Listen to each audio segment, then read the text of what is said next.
Vizianagaram TDP assembly అభ్యర్థిగా Pusapati Aditi Gajapathiraju nomination కార్యక్రమం అట్టహాసంగా జరిగింది.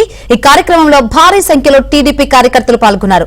అదితి విజయం సాధించాలని పండితులు వేద మంత్రోచ్చరణలతో ఆశీర్వదించారు. అనంతరం అదితి తహసీల్దార్ కార్యాలయంలో నామినేషన్ దాఖలు చేశారు. నామినేషన్ దాఖలు చేసిన తర్వాత కూటమి నేతలు కార్యకర్తలు ఆమెకు శుభాకాంక్షలు తెలిపారు.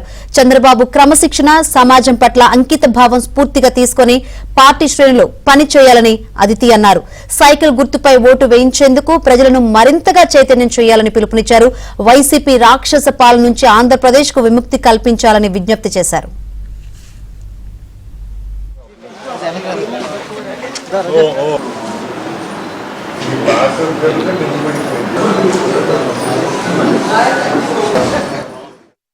నేను ఒక ఉమ్మడి అభ్యర్థిగా Telugu Desam party, Janasena party, BJP party నుంచి నామినేషన్ వేయటం జరిగింది.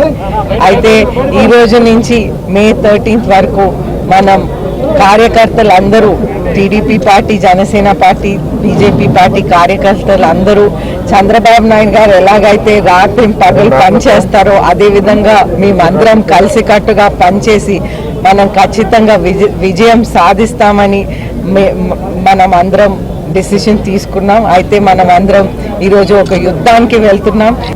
మనకి మన స్వతంత్రాన్ని కాపాడాలి, మన రాజ్యాంగాన్ని మళ్ళీ అమలయ్యేటట్లా చెయ్యాలి, మన సంక్షేమ కార్యక్రమాలలో చేయాలి. దోపిడీ విధానాన్ని మనం తీసి పారేయాలి. ఇది మనం చేయవలసిన విషయం. ఇది చేయకుండా ఉంటే మనకి ఇప్పటికే మన పిల్లలపై